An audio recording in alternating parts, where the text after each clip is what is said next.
Now, we're going to explore different types of AI by focusing on their learning objectives, especially within the realm of vision deep learning.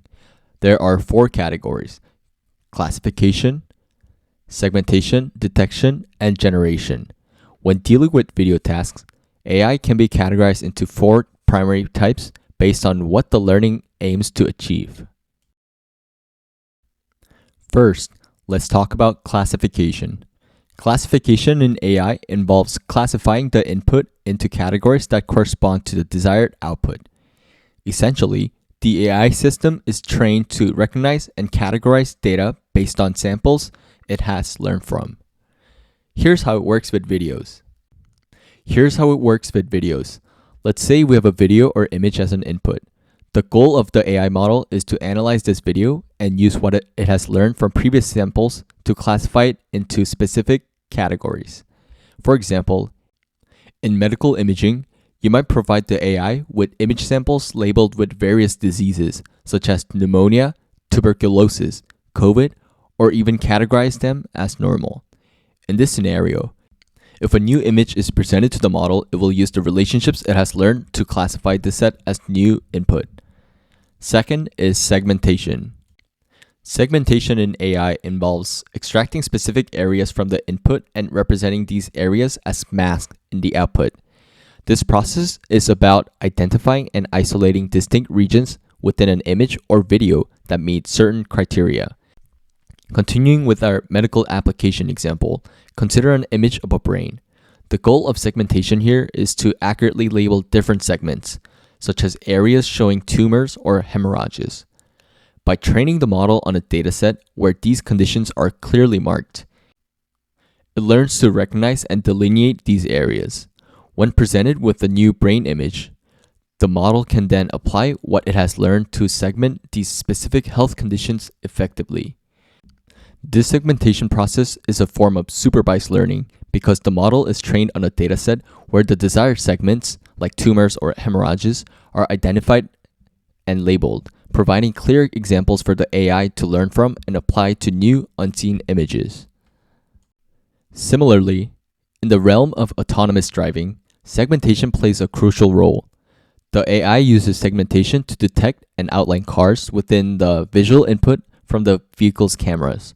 This precise extraction of desired areas allows the system to understand and interact with the surroundings better, making decisions about navigation and safety.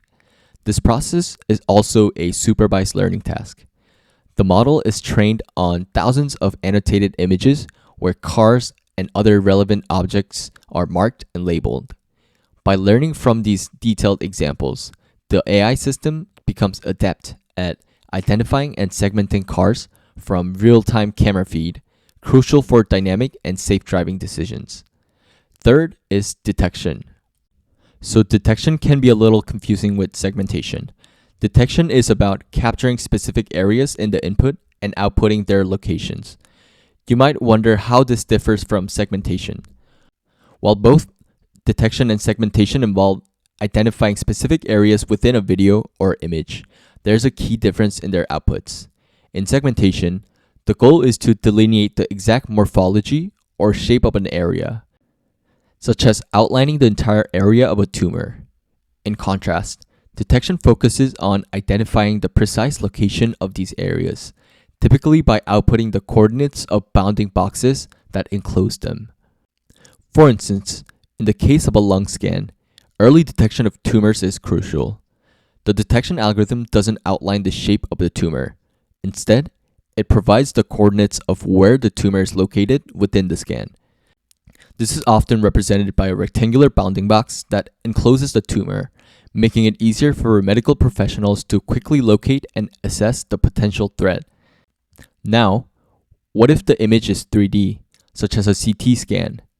In this scenario, we simply introduce a z-axis to our coordinate system. This addition allows the AI to perform similar calculations in 3 dimensions, providing depth information alongside height and width. This 3D detection is particularly useful in medical imaging, where understanding the volume and position of a tumor within the body can significantly impact diagnosis and treatment planning. This enhanced spatial awareness provided by 3D detection enables more precise assessments and planning for potential treatments, such as surgery. Last is generation. Generation in AI involves extracting specific features from the input and outputting them into a new representation, as opposed to merely identifying or segmenting specific areas. This capability allows AI to create entirely new content or enhance existing materials, opening up vast possibilities across numerous industries. This can be seen in various applications. For example, consider a brain scanner that produces noisy images. AI can be used to clean up this data, meaning enhancing the resolution and clarity of the scans. This is a form of generation where AI transforms low-quality inputs into high-quality outputs. Another application is in entertainment and media. A photo filter app might use AI to apply artistic styles to photos, essentially generating new visuals based on the original input. Similarly, AI can be used to create new audio or video content. For instance, it might generate most parts of an original video and replace a small portion with something different, effectively creating a new piece of content that maintains a resemblance to the original. In the medical industry, generation has promising applications, such as converting CT scans to MRI scans or vice versa. This capability could potentially reduce costs by providing alternative imaging options without the need for additional expensive tests. However, the generation capability of AI also raises significant ethical concerns. One of the issues is the potential for AI to hallucinate or generate false information. In our experience with models like ChatGPT, there are instances where AI might provide confident responses that are factually incorrect.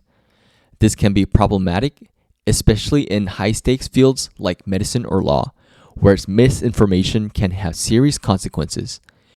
It's crucial to consider these ethical implications as we develop and deploy generative AI technologies.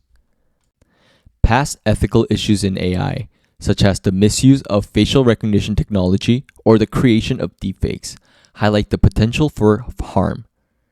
These incidents have not only infringed on individual privacy, but have also facilitated the spread of misinformation, affecting public trust and safety. For instance, the unchecked use of AI in generating realistic yet fake imagery has been used to create political and social unrest. Recognizing these challenges, there has been a push towards establishing more robust ethical guidelines and oversight mechanisms. Institutions and frameworks now exist to mitigate these risks.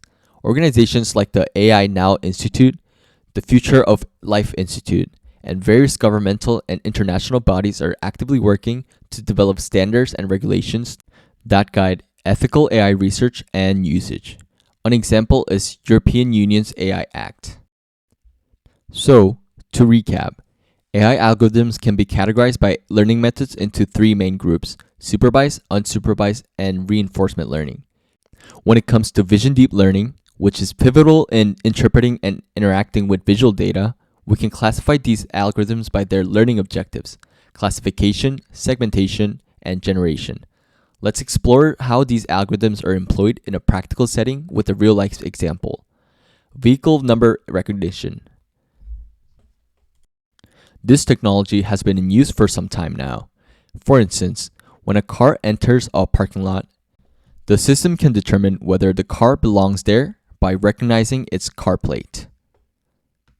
For this task, the precision of the system may depend on the quality of the cameras.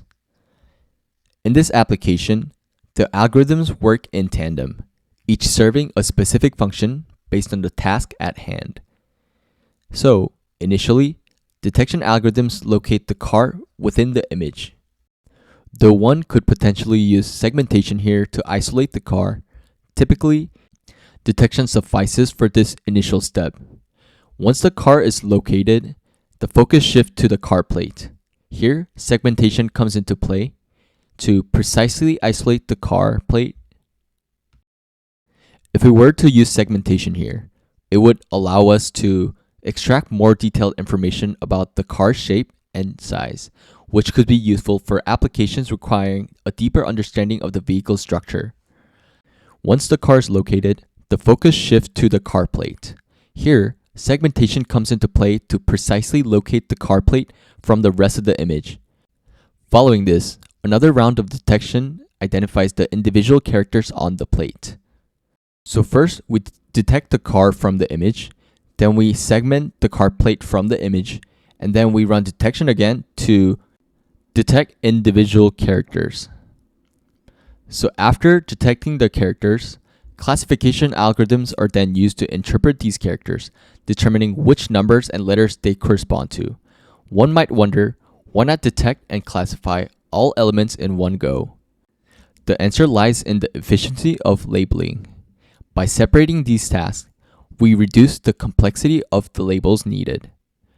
For example, detecting numbers involves only 10 possible outcomes, 0 through 9, and adding letters requires additional but manageable labels.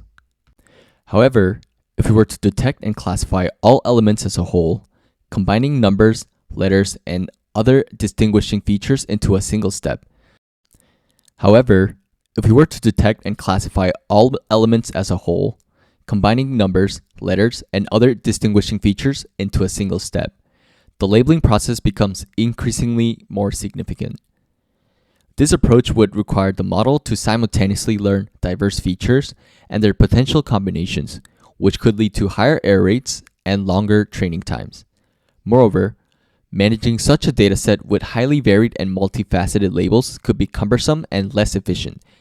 We'll delve deeper into implementing these algorithms in the later coding section of our lecture, providing hands-on experience with this technology.